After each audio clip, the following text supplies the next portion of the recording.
Hello everyone, welcome back to क्रिसिलो knowledge. ये हमारी चल रही है ईपीएफओ एपीएफसी की सीरीज़, जिसमें हम कंप्यूटर देख रहे हैं।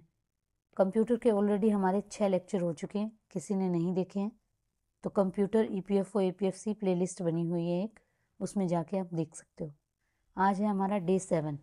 डे 7 में हम क्या बात करेंगे? Memory of computer. ठीक है, मेमोरी ऑफ कंप्यूटर होता क्या है?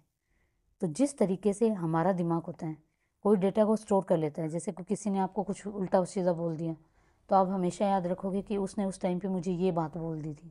ठीक है, तो ये क्या है? आपकी मेमोरी है जिसने उस बात को रख लिया है। इसी तरीके से कंप्यूटर की भी मेमोरी होती है। वो दो तरीके की होती है, एक प्राइमरी और एक होती है सेकेंडरी। ठीक है, एक होती है जो डेटा को रखती है यूज़ के लिए और फिर उसे मिटा देती है। एक होती है परमानेंट स्टोर करके रख लेती है। ठीक है, समझ में आया? तो चलिए देखते हैं मेमोरी ऑफ कंप्यूटर क्या होगी।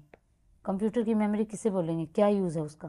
तो कंप्यूटर की मेमोरी एक तरीके का स्टोरेज स्पेस है, जिसके अंदर क्या है, डेटा स्टोर होगा और कंप्यूटर उसे यूज़ कर लेगा।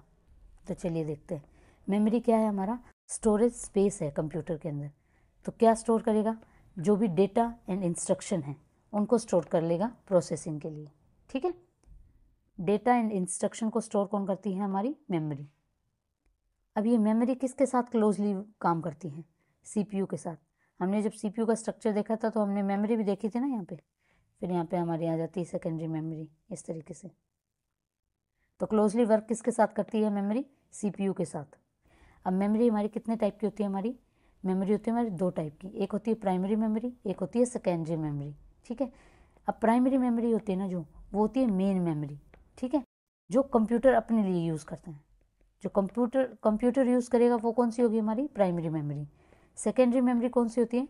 जिसको हम अपने पर्सनल यूज़ के लिए यूज़ करते हैं। जैसे हम अपना डाटा वगैरह स्टोर करने के लिए हार्ड डिस्क वगैरह, डीवीडी, सीडी, इनका यूज़ करते हैं अपने पर्सनल डेटा को स्टोर करने के लिए, तो वो हमारी हो जाती है सेकेंडरी मेमोरी।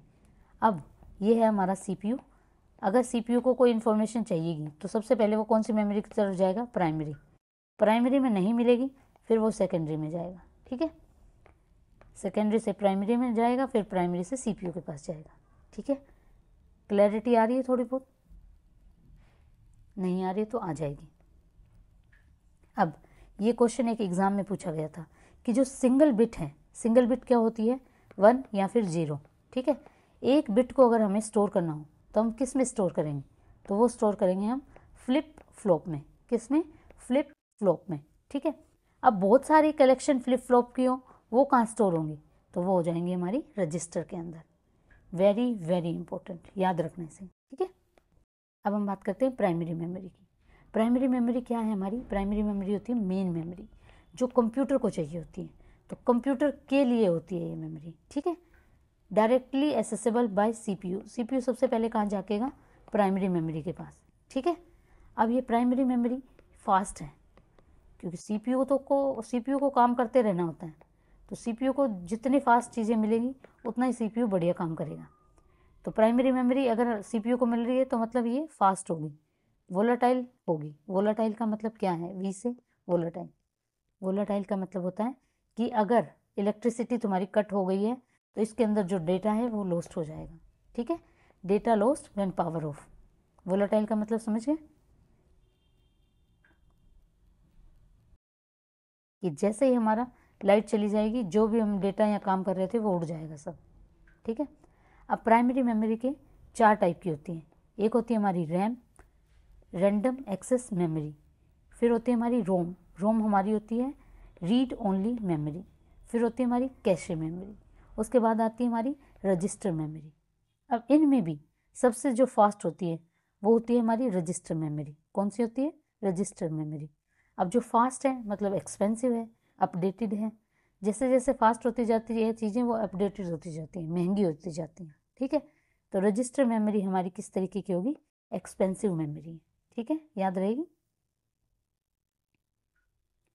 अगर आपसे पूछा जाए कि रजिस्टर के बाद कौन सी ऐसी मेमोरी है जो हमारी फास्ट है, तो वो होगी हमारी कैशे। ठीक है, चलिए अब हम फर्स्ट मेमोरी देखते हैं, RAM. RAM random access memory. अब रैम क्या होती है? टेम्परेरी स्टोरेज के काम आती है, ठीक है। टेम्परेरी स्टोरेज के काम आती है, वोलाटाइल है। अब वोलाटाइल का मतलब क्या है? अब है ना, क्वेश्चन किस तरीके से बनता है, रैम एंड रोम दोनों दे देंगे, ठीक है। इन दोनों में से पूछेंगे आपसे कि कौन सी वोलाटाइल है, तो किस तरीके से याद रखोगे? ए और वी सिमिलर सिमिलर है ना थोड़े, ए को उल्टा करोगे तो वी की शेप का है ना, तो मतलब रैम क्या है हमारी? वोलाटाइल है। याद रह पाएगा? रैम क्या है हमारी? वोलाटाइल है, टेम्परेरी है।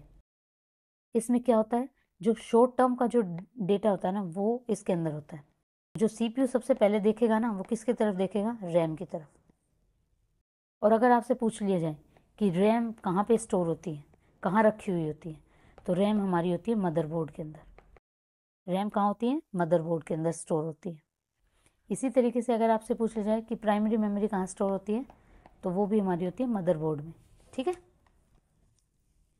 अब रैम भी दो तरीके की होती है, एक होती है एस रैम, एक होती है डी रैम। एस रैम का मतलब क्या है? एस का मतलब होगा स्टैटिक रैंडम एक्सेस मेमोरी।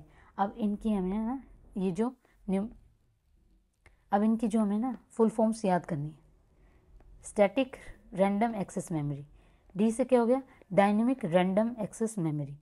अब डी रैम में भी अपडेशन हो गई है, डी की एक आ गई है एस डी रैम, ठीक है। इसके अगर फुल फॉर्म पूछे तो बहुत लोग सोचते हैं कि static dynamic random access memory, नहीं, ये होती है synchronous, synchronous dynamic random access memory, ठीक है। अब इनके बीच में हम डिफरेंस देखते हैं अच्छे तरीके से। अब हम डिफरेंस की बात करते हैं, S RAM and D RAM. तो सबसे पहला तो डिफरेंस आता है इनकी फुल फॉर्म में। एस रैम हो गई हमारी static random access memory, D RAM हो गई हमारी डायनेमिक रैंडम एक्सेस मेमोरी, ठीक है। अब ये डेटा को कहाँ स्टोर करेगी? जो स्टैटिक होती है वो डेटा को कहाँ स्टोर करेगी? वो करेगी हमारा यूजिंग फ्लिप फ्लॉप, ठीक है। डी रैम कहाँ स्टोर करेगी? Using capacitor. ये डेटा को स्टोर करती है कैपेसिटर का यूज़ करके, ये डेटा को स्टोर करती है फ्लिप फ्लॉप का यूज़ करके। अब फ्लिप फ्लॉप क्या होता है? फ्लिप फ्लॉप के अंदर क्या होता है, बहुत सारे ट्रांजिस्टर लगे हुए होते हैं एक चिप पे डेटा को स्टोर करने के लिए, तो उसे हम बोल देंगे फ्लिप फ्लॉप, ठीक है। अब वेरी वेरी इंपॉर्टेंट क्वेश्चन, ये वाला क्वेश्चन बनता है, कौन सी ऐसी मेमोरी है जिसके लिए रिफ्रेशिंग की ज़रूरत पड़ती है या रिफ्रेशिंग की ज़रूरत नहीं पड़ती है? तो जो स्टैटिक रैम है ना, इसको रिफ्रेशिंग की ज़रूरत नहीं पड़ती, ठीक है। क्या नहीं पड़ती है? स्टैटिक रैम को रिफ्रेश नहीं करना पड़ता है, पर डायनेमिक रैम को क्या करना पड़ता है? रिफ्रेश करना पड़ता है। ये याद रखना, इस पे क्वेश्चन बनता है। अब अगर इन दोनों में से पूछा जाए कि फास्ट कौन सी है, तो सबसे फास्ट हमारी होगी एस रैम। और ये अगर आपके उससे पूछ लिया जाए कि आपका जो मोबाइल फ़ोन है उसके अंदर कौन सी मेमोरी लगी हुई है, एस रैम है या डी रैम है, तो जो पहले के जो हमारे पीसी या कंप्यूटर्स होते थे ना, उसके अंदर हमारी लगी होती थी डी रैम। बट जो अभी नए जो आ रहे हैं ना, उसके अंदर लगी होती है S D RAM, updated version of D RAM, ठीक है। ये बहुत महंगी होती है, बहुत एक्सपेंसिव होती है, बहुत फास्ट होती है, तो इतना हमारे कंप्यूटर के लिए ज़रूरत ही नहीं है उसकी। अगर इन दोनों के कंपैरिजन में देखा जाए तो ये फास्ट होती है, ये स्लो होती है, ठीक है। जो फास्ट होगी वही एक्सपेंसिव होगी, तो एक्सपेंसिव भी कौन सी होती है हमारी? स्टैटिक वाली। ये जो है ना सारी चीज़ें इंपॉर्टेंट है, इन पे क्वेश्चन बनता है एज इट इज़। चीज़ें फास्ट कब होंगी? जब उस पर लोड कम होगा। तो स्टोरेज किसकी कम होगी? जो फास्ट होगी। तो इस तरीके से याद रखो, एस रैम क्या है हमारी? एस रैम की एस से स्टोरेज, स्टोरेज क्या है? कम है, लो स्टोरेज है। डी रैम की स्टोरेज ज़्यादा है। फिर आता है पावर कंजप्शन, पावर कंजप्शन इसकी कम रहती है, ठीक है, एस रैम की, और इसकी हाइयर रहती है। फिर हम बात करते हैं, जो ये वाला क्वेश्चन भी बनता है कि जो कैशे मेमोरी है ना, उसमें कौन सी मेमोरी यूज़ होती है? तो वो होती है एस रैम। एस रैम किस में यूज़ होती है? कैशे मेमोरी में। समझ में आया? कैशे मेमोरी या रजिस्टर में कौन सी मेमोरी यूज़ होगी हमारी? S RAM. ये डायरेक्ट क्वेश्चन आता है। फिर हमारी जो डी रैम है वो किस में होती है? हमारी पीसी वगैरह में। जो पुराने पीसी आते थे उसके अंदर डी रैम यूज़ होती थी, बट अभी जो नए आ रहे हैं ना उसमें synchronous dynamic random access memory use होती है, याद रहेगा। फिर जो हमारा एस रैम होता है ना, वो हमारा बना होता है, इसको 6 से याद रख लो, इस तरीके से एस बनता है ना, तो इस तरीके से 6 से याद रख लो। इसके अंदर कितने होते हैं, किससे मिलके बनी होती है, 6 ट्रांजिस्टर से मिलके बनी होती है। पर जो डी रैम है, DC से याद रख लो, तो वो किससे मिलके बनी होती है, हमारी कैपेसिटर से। ठीक है, याद रहेगा। वोलाटाइल तो दोनों ही होती हैं। अब जो एस रैम है ना, उसमें चेंजेस करना थोड़ा डिफ़िकल्ट होता है, क्योंकि उसका डिज़ाइन बहुत ही कॉम्प्लेक्स होता है, और डी रैम सिंपल होता है उसका डिज़ाइन। ठीक है, एज़ कंपेरेटिव। बस इतनी चीज़ें याद रखनी है हमें कि कौन सी मेमोरी एस एंड डी में फास्ट है, तो फास्ट होगी हमारी एस रैम। ठीक है, जो फास्ट होगी उसकी स्टोरेज लो होगी। ठीक है, लो स्टोरेज होगी, पावर कंजप्शन भी इसका कम है। मिलके किससे बनी होती है, ट्रांजिस्टर से। ठीक है, डेटा कहाँ स्टोर करेगी, फ्लिप फ्लॉप में। फिर हम डी रैम की बात करते हैं। डी रैम क्या है, नॉर्मल जो हमारे कंप्यूटर होते हैं उनके अंदर यूज होती है, PC के अंदर। स्टोरेज सिस्टम इसका ज़्यादा होता है, थोड़ी स्लो होती है। ठीक है, और स्टोरेज भी इसकी ज़्यादा होती है। डिज़ाइन सिंपल रहता है,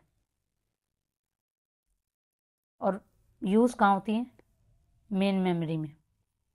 और ये कहाँ यूज़ होती है, हमारी एस रैम कैशे मेमोरी में। तो ये वेरी वेरी इंपॉर्टेंट है, इसको याद रखना। जो एस रैम है वो हमारी as a cache memory use होती है। क्वेश्चन बहुत जगह पूछा गया है ये। ठीक है, अभी हमने देख लिया एस रैम क्या होती है एंड डी रैम क्या होती है। ठीक है, अब इसके अपडेटेड वर्जन देखते हैं डी रैम का। डी रैम का अपडेटेड वर्जन है हमारा SD रैम। इसको क्या बोलेंगे, synchronous dynamic random access memory. A से क्या याद रहेगा, वोलाटाइल। ठीक है, A और V इस तरीके से उल्टा करके याद रख लो, वोलाटाइल होती है। ठीक है, जो अभी हमारे नॉर्मल जो फ़ोन आ रहे हैं ना, कंप्यूटर आ रहे हैं, उसके अंदर अगर पूछा जाए आपसे कौन सी मेमोरी यूज़ होती है, तो वो होती है SD रैम। ये एक तरीके की अपडेटेड वर्जन है किसका, डी रैम का। अभी इसके भी है ना अलग अलग पार्ट्स आ रहे हैं, जैसे DDR1, DDR2। DD का मतलब क्या होता है, double rate, double data rate. ये भी अपडेटेड वर्जन में। ठीक है, अब इसमें सबसे ज़्यादा इम्पोर्टेंट आपको एक चीज़ याद रखनी है ना, वो ये है, ये जो है ना SD रैम, ये ना सिंक्रोनाइज करी गई है सिस्टम क्लॉक के साथ। जो CPU की क्लॉक है ना, उसके साथ इसको सिंक्रोनाइज कर दिया गया है। जो हमारे फ़ोन के अंदर टाइम और डेट दिखाता है ना, उसको किसके साथ सिंक्रोनाइज कर दिया गया है, SD रैम के साथ। यही वेरी इंपॉर्टेंट फैक्ट है। तो सिंक्रोन, इसका नाम हमें याद रहेगा, synchronous dynamic random access memory. किसके साथ सिंक्रोनाइजेशन करती है, तो CPU की क्लॉक के साथ। ठीक है, रिफ्रेश करना पड़ता है, हाँ करना पड़ता है।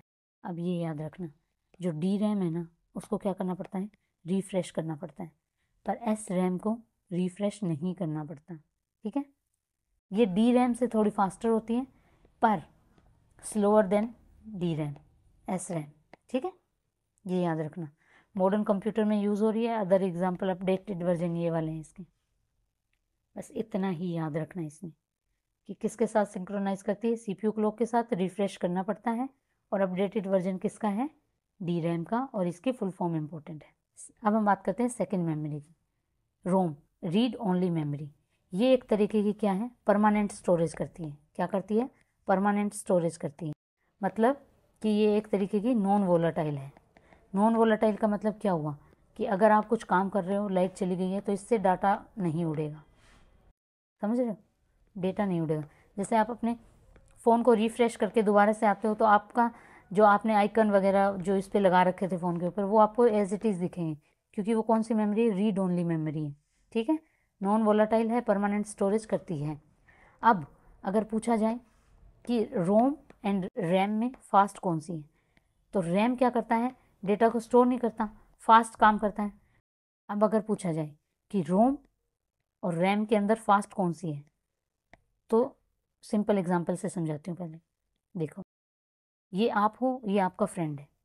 आप क्या है, छोटी छोटी बातों को दिल पे नहीं लगाते हो, आगे बढ़ते जाते हो। ठीक है, ये इंसान क्या है, छोटी सी बात को भी दिल पे लगा के बैठा रहता है कि इसने मुझे ये बोल दिया। अब ये उसी चीज़ में अटका रहेगा। आपका दिमाग ओपन है, आप आगे आगे बढ़ते जाओगे। तो जो डेटा को स्टोर नहीं करेगा वो क्या हो रहेगा, फास्ट। जो डेटा को स्टोर करके रखेगा वो क्या हो जाएगा, स्लो। तो रैम क्या है हमारी, फास्ट है। क्यों फास्ट है? क्योंकि वो डेटा को स्टोर करती नहीं है। और नज़दीक किसके रहेगी रैम? CPU के। तो अगर रोम एंड रैम में पूछा जाए कि कौन सी फास्ट है हमारी, तो रैम हमारी फास्ट है, या ऐसे याद रख लो राम हमारा फास्ट है। ठीक है। अब रैम क्या करती है? कंप्यूटर की हेल्प करती है स्टार्ट होने में। जो बूटिंग में हेल्प कौन करता है? तो वो है रोम। ठीक है। और ये कंट्रोल करता है बेसिक हार्डवेयर को। समझ में आई? नहीं समझ में आई तो कोई बात नहीं। अब रोम क्या है? दोबारा देखो, रोम क्या है? रीड ओनली मेमोरी है। वो एक सॉफ्टवेयर को अपने अंदर स्टोर करके रखता है। रोम जो है अपने अंदर एक सॉफ्टवेयर को स्टोर करके रखता है, जिसे हम बोलते हैं फर्मवेयर। क्या बोलते हैं? फर्मवेयर। बहुत जगह क्वेश्चन पूछा गया है कि रैम के अंदर कौन सा सॉफ्टवेयर स्टोर है, तो वो क्या है? फर्मवेयर। ठीक है। अब फर्मवेयर क्या करता है? फर्मवेयर एक तरीके का ब्रिज है। ये ब्रिज है, ये सॉफ्टवेयर एंड हार्डवेयर को कनेक्ट करने में हेल्प करता है। ठीक है। फर्मवेयर क्या है? जो रोम के अंदर एक सॉफ्टवेयर स्टोर है, उसे हम बोल देंगे फर्मवेयर। तो वो क्या हेल्प करता है? सॉफ्टवेयर एंड हार्डवेयर के बीच में एक ब्रिज का काम करता है। ठीक है। अब जो स्टोर्ड फर्मवेयर है रोम के अंदर, वो क्या है हमारा? Basic input output system. तो अगर पूछा जाए कि बेसिक इनपुट आउटपुट सिस्टम किसके अंदर स्टोर है, तो वो हमारा रोम के अंदर स्टोर है। ठीक है। ओ से ओ याद रख लो। ये क्वेश्चन इस तरीके से ही बनते हैं, इसलिए मैं थोड़ा डिटेल में बता रही हूँ। जो रोम है हमारी, वो होती है हमारी 3 तरीके की। कितने तरीके की? 3 तरीके की। एक होती है पी रोम, एक होती है ई पी रोम, फिर एक होती है ई पी रोम। ठीक है। पी रोम क्या होती है? प्रोग्रामेबल रोम। ई पी रोम क्या होती है हमारी? Erasable program read only memory. फिर आता है ई पी रोम, वो होती है हमारी electronically erasable programmed read only memory. अब फुल फॉर्म इसकी याद होनी चाहिए। मुझे नहीं पता कैसे याद करोगे, पर याद करनी है। क्वेश्चन बनता ही बनता है एक फुल फॉर्म पे। ठीक है। पी से हो जाएगा programmable read only memory, E से हो जाएगा erasable programmed read only memory, E से हो जाएगा इलेक्ट्रॉनिकली इरेजेबल प्रोग्राम रोम। ठीक है। अब हम देखते हैं कि पी रोम होती क्या है। तो पी रोम एक क्या है? प्रोग्रामेबल रोम है। ये एक तरीके की ब्लैंक चिप होती है, जिसमें कोई प्रोग्राम फिट कर दिया। अगर एक बार फिट कर दिया ना उस प्रोग्राम को, तो उसको इरेज नहीं कर सकते। ठीक है। एक बार कोई दिमाग में चीज़ फिट हो गई इसके, तो वो उसको इरेज नहीं करा जाएगा, इरेज हो ही नहीं सकती वो। जैसे आप अपना फ़ोन स्विच ऑफ करते हो, हर बार अपना फ़ोन स्विच ऑफ करते हो, तो एक जब वो ऑन होता है तो एक ट्यून सी बजती है, और हर बार वही ट्यून बजेगी, और आप उसको चेंज नहीं कर सकते। तो वो कौन सी हो जाएगी हमारी? प्रोग्रामेबल रोम। अब ये कौन कौन डालता है इस रोम को? मैन्युफैक्चरर। जो चिप बनाएगा ना, वही अंदर फिट करके देगा इस प्रोग्राम को। इसको हम चेंज नहीं कर सकते, और अगर हम उसके पास लेके जाएंगे तो वो भी चेंज नहीं कर सकता। इसे कोई मॉडिफाई नहीं कर सकता। एक बार इसने अपने अंदर जो फिट कर लिया वो फिट हो गया। तो पी रोम का मतलब क्या है? प्रोग्रामेबल रोम रीड ओनली मेमोरी। याद रहेगी, इरेज नहीं कर सकते इसे। फिर आती है हमारी इरेजेबल प्रोग्रामेबल रोम। अब ये क्या है? जो मैन्युफैक्चरर है उसने बना के इसमें डाल दिया, हम नहीं चेंज कर सकते इसको कौन चेंज कर सकता है? जिस मैन्युफैक्चरर ने बनाया है वही चेंज कर सकता है इसे, और वो भी किसकी हेल्प से? यूवी लाइट की हेल्प से। यही क्वेश्चन बन जाता है कि ई पी रोम को कौन चेंज कर सकता है? जिस मैन्युफैक्चरर ने बनाई है वही चेंज कर सकता है। कैसे चेंज कर सकता है? यूवी लाइट की हेल्प से। ठीक है। बाकी मैंने ना इसका चार्ट बना के दिया हुआ है, उसमें अच्छे से देखेंगे, उसको 3-4 बार रिवाइज कर लेना। तो इरेजेबल प्रोग्राम रोम को हम चेंज नहीं कर सकते, पर ये चेंज हो सकती है यूवी लाइट की हेल्प से। ठीक है। फिर आता है हमारा E P ROM, electronically erasable programmable रोम। अब ये क्या है? इसको इरेज करा जा सकता है किसकी हेल्प से? इलेक्ट्रिसिटी की। यूवी लाइट से भी ना इरेज करना थोड़ा डिफ़िकल्ट होता था, अब थोड़ा इजी हो गया। ये हो गया हमारा इलेक्ट्रिकली इरेज। इलेक्ट्रिसिटी से हम इसको इरेज कर सकते हैं। ये थोड़ा फास्टर होता है और मोर फ्लेक्सिबल होता है। बाकी इसके हम डिफरेंस जो है ना अच्छे से नेक्स्ट में देखेंगे। फिर एक अलग भी आ गया हमारा ई रोम, ये हो गया हमारा इरेजेबल रोम। इसको ना फ्लैश मेमोरी या फ्लैश रोम भी बोल देते हैं, इंटरचेंजेबली यूज़ होता रहता है, तो इतना इम्पोर्टेंट नहीं है। तो अच्छा, आप मुझे बिना देखे बताओ ई पी रोम की फुल फॉर्म क्या है, ई पी रोम की फुल फॉर्म क्या है और पी रोम की फुल फॉर्म क्या है, कौन से को चेंज कर सकते हैं, कौन से को चेंज नहीं कर सकते हैं, यूवी लाइट से कौन सा चेंज होता है, कमेंट सेक्शन में लिखो अभी। चलिए अब हम कंपैरिजन देखते हैं। जो प्रोग्रामेबल रीड ओनली मेमोरी है, erasable programmable read only memory, electrically erasable programmable read only memory. ठीक है, इनकी फुल फॉर्म याद रखनी है तीनों की, कैसे भी रखो। ठीक है, तो इसमें से डेटा इरेज होगा क्या, तो नहीं, प्रोग्रामेबल रीड ओनली मेमोरी से हम डेटा को इरेज नहीं कर सकते। इससे हाँ कर सकते हैं, किसके हेल्प से, यूवी लाइट की हेल्प से। इसमें इरेज कर सकते हैं इजीली इरेज से याद रख लो, किसकी हेल्प से, इलेक्ट्रिसिटी की हेल्प से, याद रह जाएगा। ठीक है, तो अब एक चीज़ बताओ आप मुझे कमेंट सेक्शन में कि जो आपके मोबाइल फ़ोन के अंदर डेट एंड टाइम जो हम चेंज कर लेते हैं वो कौन सी मेमोरी है, रीड ओनली मेमोरी तो है, इन तीनों में से कौन सी मेमोरी है, कमेंट सेक्शन में बताओ। इसमें इतना ही याद रखना है कि ये फुल फॉर्म, और इसको इरेज नहीं कर सकते हैं, इसको इरेज कर सकते हैं, इसको भी इरेज कर सकते हैं, इसको यूवी लाइट की हेल्प से, इसको इलेक्ट्रिसिटी की हेल्प से, इतना ही याद रखना है। ये वाली क्या होती है, फास्ट, जैसे ही टेक्नोलॉजी अपडेटेड होती जाएगी फास्ट होती जाएगी, इतना याद रखना है, बाकी कुछ याद नहीं रखना इसे। तो हमने दो मेमोरी पढ़ ली है, random access memory, read only memory. अब रैंडम एक्सेस और रीड ओनली मेमोरी में दोनों में से वोलेटाइल कौन सी है और फास्ट कौन सी है, ये बताओ कमेंट सेक्शन में। फिर हम बात करते हैं कैशे मेमोरी के बारे में। कैशे मेमोरी क्या है, ये ना बहुत ही स्पीड होती है इस मेमोरी की, क्या होती है, हाई स्पीड होती है। किसके बीच में प्लेस करी जाती है, अब देखो ये है हमारा सीपीयू सीधा डेटा कहाँ से उठाएगा, हमारे कैशे मेमोरी से। कैशे मेमोरी कहाँ से उठाती है, हमारी रैम से। ठीक है, तो कैशे मेमोरी इन दोनों के बीच का पार्ट है, तो यही लिखा हुआ है। कैशे मेमोरी क्या है, वेरी हाई स्पीड मेमोरी है, place between CPU and main memory. अब आप कंफ्यूज नहीं होना है, पहले मैंने बताया था सीपीयू कहाँ से कनेक्टेड होता है, हमारा प्राइमरी मेमोरी से।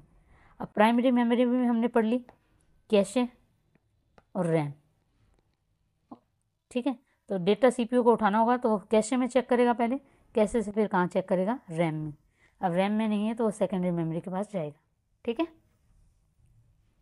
पूछ लिया जाता है क्वेश्चन कि कैशे मेमोरी किसके बीच ब्रिज का काम करती है, तो वो हमारी सीपीयू एंड रैम के।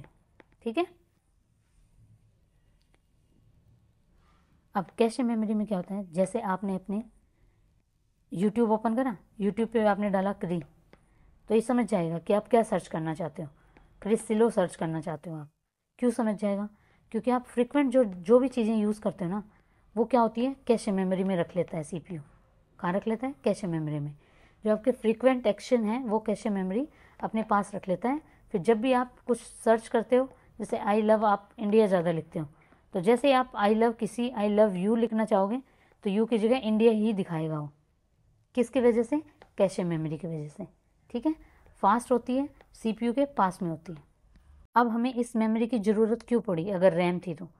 अब सीपीयू क्या है, सीपीयू तो फास्ट काम करता रहता है, और फास्ट काम करने वाले को, अब कोई आपका कंस्ट्रक्शन का काम चल रहा है तो जो मिस्त्री है फास्ट काम तभी कर पाएगा ना जब आपके जो नीचे वर्कर्स लगे हुए हैं वो उनको फास्ट ईंटें मसाला देंगे। उसी तरीके से सीपीयू फास्ट काम तभी कर पाएगा जब उसके पास मेमोरी फास्ट होगी। तो जो हमारी कैशे मेमोरी है वो वेरी फास्ट मेमोरी है। ठीक है, समझ में आ गया। फिर अगर सीपीयू वेट करता रहेगा एवरी टाइम रैम के लिए तो वो एक तरीके की टाइम वेस्टेज है। तो टाइम वेस्टेज को बचाने के लिए अब कोई भी चीज़ फास्ट कैसे होती जाती है, जब उसको पीछे से चीज़ें फास्ट मिलती रहेंगी। ठीक है, तो एक तरीके का टेम्पररी स्टोर हाउस कैसे बोल देंगे हम कैशे मेमोरी को। अब कैशे मेमोरी में लेवल होते हैं L1, L2, L3, not so important. अब देखो वर्किंग सिंपल है, सीपीयू अगर सबसे पहले चेक कहाँ करेगा, कैशे मेमोरी में, डेटा वहाँ नहीं है, फिर वो रैंडम एक्सेस मेमोरी में जाएगा।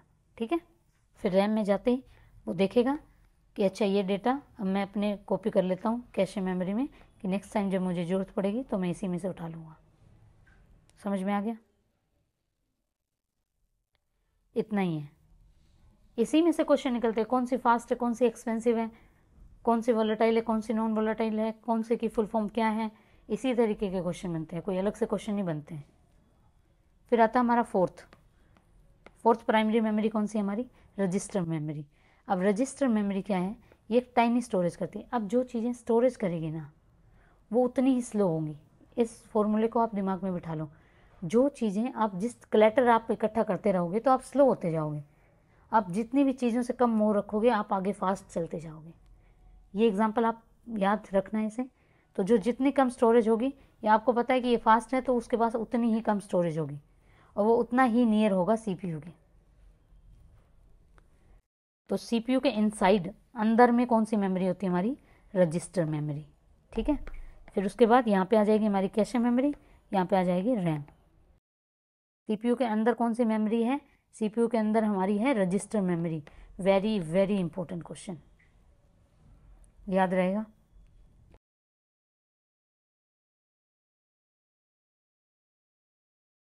अब ये ना प्रोसेसर का पार्ट है, सीपीयू का पार्ट है। अगर आपसे पूछे कौन सी मेमोरी सीपीयू का पार्ट है तो वो हमारी रजिस्टर मेमोरी है। तो जो सीपीयू का पार्ट होगा तो वो ऑलरेडी फास्ट होगा ना, तो सबसे फास्टेस्ट मेमोरी कौन रहेगी हमारी? रजिस्टर। अब सीक्वेंस याद रखनी है। सबसे फास्टेस्ट में पूछा जाए रजिस्टर, उसके बाद कैशे, उसके बाद रैम, RCA। अब अगर हमारे पास कैशे मेमोरी थी, रैम मेमोरी थी, तो हमें रजिस्टर की ज़रूरत क्यों पड़ी? वही बात, सीपीयू 1 सेकंड में ही 1 मिलियन ऑफ टास्क को ऑपरेट करता है, तो उसे क्या है और ज़्यादा फास्ट चाहिए, तो इसलिए वो रजिस्टर निकल के आया। टाइम वेस्ट ना करें, इंस्टेंट रिजल्ट मिल जाए उसके लिए। अब हम फीचर देख लेते हैं रजिस्टर मेमोरी के। ये कहाँ होती है? सीपीयू के अंदर होती है। वेरी फास्टेस्ट मेमोरी होती है। स्मॉल क्या साइज़ कैसा रहेगा? Very small. कैसा साइज़ रहेगा? Very small. बिट में काम करता है, ठीक है, वोलाटाइल है। अब एक चीज़ याद रखना, ये तो वोलाटाइल है ही। एक चीज़ याद रखना, जो हमारे रजिस्टर होगी, कैशे हो गई और रैम हो गई, ये तीनों क्या है? वोलाटाइल है। पर रोम क्या है? Non volatile. याद रहेगा? नहीं रहेगा तो रखो। फिर हम देखते हैं कॉस्ट। जो जितना स्पीड होगी वो उतना कॉस्टली होगा, तो वेरी एक्सपेंसिव होता है। इतना याद रखना है। रजिस्टर याद रह पाएगा ना? सीपीयू के अंदर होता है, फास्टेस्ट होता है, बिट वेरी स्मॉल साइज होता है इसका, ठीक है। अब हम इन तीनों में डिफरेंस देख लेते हैं। जो रजिस्टर होता है वो हमारा इनसाइड सीपीयू होता है। कैसे कहाँ होगा? ये है हमारा सीपीयू, यहाँ पे इसके अंदर देखो, ये है हमारा सीपीयू। सीपीयू के अंदर क्या आ जाएगा? रजिस्टर, ठीक है। इसके बाहर कौन सी आ जाएगी? कैशे। इसके बाहर कौन सी आ जाएगी फिर? हमारी रैम। तो कैशे क्या है? बिटवीन सीपीयू एंड रैम होती है। और रैम कहाँ स्टोर होती है हमारी? तो ये होती है मदरबोर्ड में, ठीक है। सबसे फास्टेस्ट पूछा जाए ये, उसके बाद कैशे, उसके बाद रैम, ठीक है। ये क्या यूज़ करती है? ये हमारे बिट या बाइट्स यूज़ करती है। कैशे क्या यूज़ करता है हमारा? MB। और रैम क्या करता है? GB को यूज़ करता है, ठीक है। ये क्या करता है? ये एग्जीक्यूशन में डाटा को होल्ड करता है। ये होल्ड करता है फ्रीक्वेंटली यूज डाटा को। अब क्या है? एग्जीक्यूशन हो रहा है ना जिस चीज़ का, जो काम चल रहा है, ये सिर्फ उसी का डेटा रखेगा। कैशे मेमोरी किसका डेटा रखेगा? जो आप फ्रीक्वेंट यूज़ कर रहे हो उनका डेटा रखेगा। और ये रैम, ये मेन वर्किंग मेमोरी है। सीपीयू को सबसे पहले जाना होगा तो वो रजिस्टर में देखेगा, फिर कैशे में देखेगा, फिर रैम में देखेगा, ठीक है। अब आप रजिस्टर मेमोरी के एग्जाम्पल याद रखना। एक होता है हमारा एक्यूमुलेटर। AC को क्या बोलेंगे? एक्यूमुलेटर। PC को क्या बोलेंगे? प्रोग्राम काउंटर, ठीक है। IR को क्या बोलेंगे हमारा? वो होता है इंस्ट्रक्शन रजिस्टर। अगर फुल फॉर्म पूछ ले तो मैंने बता दिया।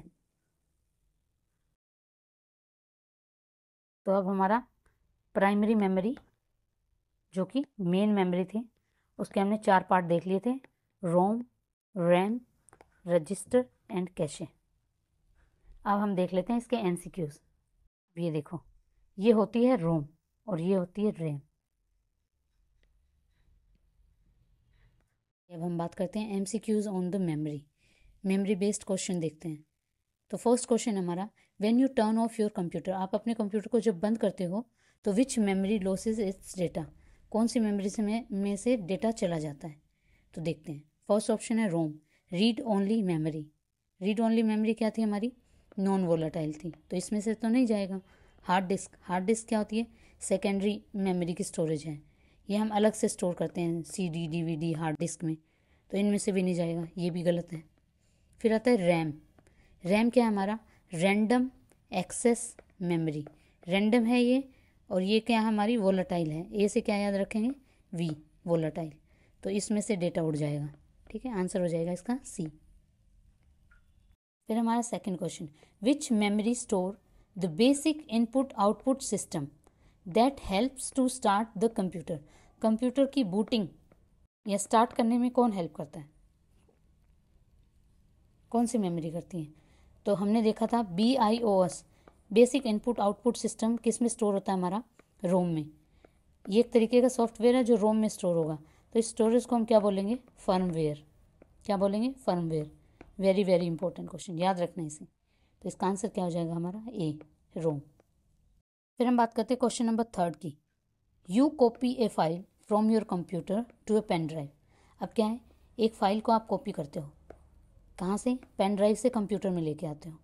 तो the pen drive uses, pen drive कौन सी मेमोरी का यूज़ करेगी, तो वो तो नॉन वोलाटाइल का यूज़ करेगी। उसके अंदर तो जो डाटा पेन ड्राइव में जब तक हम डिलीट नहीं करेंगे वो डिलीट नहीं होता ना, वो नॉन वोलाटाइल है। तो आंसर क्या हो जाएगा इसका, बी। फिर हम बात करते हैं question number fourth, which of the following memory is inside the CPU। CPU के अंदर कौन सी मेमोरी होती है, हमने देखा था ये है हमारा CPU, इसके अंदर हमारी रजिस्टर थी। ठीक है, इसके बाहर हमारी कैशे मेमोरी थी, और इसके बाद हमारी थी रैम। पहले वो रजिस्टर में चेक करेगा, फिर वो कैशे के पास जाएगा, फिर वो रैम के पास जाएगा। ये है सीक्वेंस। आंसर क्या हो जाएगा इसका, डी, रजिस्टर। फिर हम बात करते हैं फिफ्थ क्वेश्चन की, which is the fastest among these. इन सब में से फास्टेस्ट मेमोरी कौन सी है हमारी, तो फास्टेस्ट हमारी है रजिस्टर। इसमें एक चीज़ याद रखना, जो फास्ट है वो कम स्टोरेज रखेगा, कम बर्डन जिसके पास है वो फास्ट होगी, तो हमारी कौन सी है, रजिस्टर। सीक्वेंस क्या रहेगी, रजिस्टर, कैशे, और उसके बाद रैम। फिर हम बात करते हैं question number six, data is transferred between main memory and CPU। Main memory और CPU में डेटा किस तरीके से ट्रांसफ़र होगा, तो हमने देखा था ये है हमारा CPU और ये थी मेन मेमोरी। तो उसमें डेटा किसके थ्रू जाएगा हमारा, बसेस के थ्रू। इसका आंसर हो जाएगा सी। ये बसेस वाला टॉपिक हम अलग से करेंगे, तब मैं आपको इसको डिटेल में क्वेश्चन को दोबारा से करवाऊंगी। ठीक है, अब हम क्वेश्चन नंबर 7 देखते हैं, विच मेमोरी इज चीपेस्ट पर बिट। अब देखो, चीप वही होगी जो स्लो होगी। अब इनमें से देखो, रजिस्टर हमारा फास्ट है, कैशे हमारा फास्ट है, रैम भी फास्ट है as compared to hard disk. यही सीक्वेंस तो थी। पहले हम डेटा देखते हैं प्राइमरी मेमोरी में, तो ये हमारे प्राइमरी मेमोरी का पार्ट, हार्ड डिस्क हो गया हमारा सेकेंडरी मेमोरी का पार्ट। ठीक है, तो ये क्या है, स्लो है। तो चीप भी कौन सी होगी, ये वाली, डी। आंसर क्या रहेगा इसका, डी। जो भी फ़ोन हमारे फास्ट चलते हैं उसमें रजिस्टर वगैरह ये मेमोरीज लगी होती हैं, तो ये क्या है, हमारी फास्ट बनाती है फ़ोनों को, ये कंप्यूटर को। हार्ड डिस्क स्लो होता है, तो ये चीप रहेगा। आंसर रहेगा इसका डी। फिर हम बात करते हैं question number 8, if your computer is slow, तुम्हारा कंप्यूटर स्लो है जबकि उसमें स्टोरेज सिस्टम हाई है, फिर भी वो स्लो है, तो यू शुड इंक्रीज, कौन सी हमें मेमोरी इंक्रीज करनी चाहिए उसमें। अब क्या है, स्टोरेज का मतलब ये नहीं होता कि हमारा कंप्यूटर फास्ट वर्क करेगा। अब हमारा कंप्यूटर तभी फास्ट, या हमारा मोबाइल फ़ोन तभी फास्ट काम करेगा जब उसमें रैम का साइज़ अच्छा खासा होगा। ठीक है, तो इसमें से देखो कौन सा साइज़ अच्छा खासा होगा, तो वो चलेगा हमें कौन सा साइज़ इंक्रीज़ करना चाहिए, हमें रैम का साइज़। जब हम रैम का साइज़ इंक्रीज़ करेंगे तो वो हमारे कंप्यूटर को फास्ट करता है, तो आंसर हो जाएगा इसका सी। फिर हम बात करते हैं क्वेश्चन नंबर 9 की, when the CPU find data in cache. जब CPU डाटा कैशे में फाइंड करता है तो उसको हम क्या कहते हैं, तो वो होता है हमारा कैशे हिट। और डाटा कैशे में नहीं मिलेगा तो उसे बोल देंगे हम कैशे मिस।